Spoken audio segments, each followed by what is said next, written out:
नीकी दई अनाकनी फीकी परी गुहार तजयो मनो तारन बिरदु बारक बारनु तार।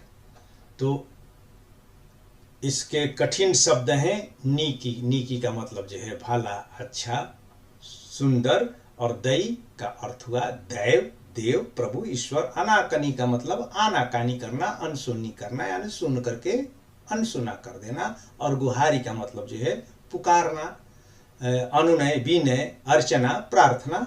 और तजयो का मतलब होता है त्यागना। और फीकी का मतलब जो है फीका, मंद, धीमा। और मनो का मतलब मानो। तारन का मतलब उद्धार। और वीरदु यानी कि उपाधि। और बारक यानी कि एक बार। और बारनु का अर्थ हाथी। और तारी का मतलब तारे उद्धार किए।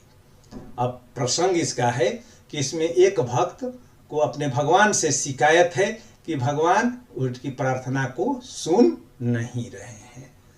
और इसकी जो है व्याख्या होगी कि भक्त अपने भगवान से उलाहनापूर्ण शब्दों में कहता है कि हे भगवान, आपने यह कैसी नई रीति चलाई है, कैसी यह सुंदर रीति आपने चलाई है कि जो मेरी प्रार्थनाओं का आप पर कोई प्रभाव ही नहीं पड़ रहा है, जबकि आप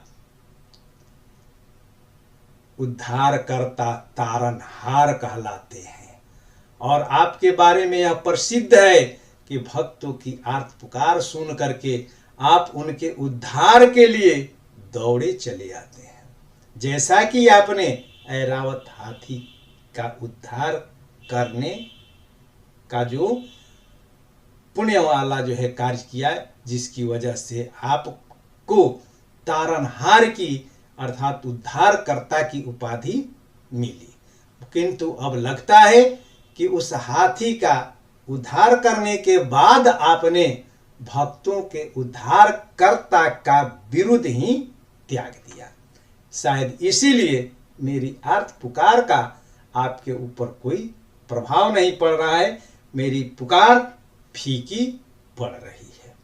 अब इसमें विशेष तो इसमें हाथी के माध्यम से, हाथी की कथा के माध्यम से उस पौराणिक कथा का उल्लेख कर दिया है इस छोटे से जो है दोहे में, जिसमें कि भगवान विष्णु ऐरावत इंद्र के शापित ऐरावत हाथी का उद्धार करने के लिए नंगे पांव दौड़े हुए आए थे।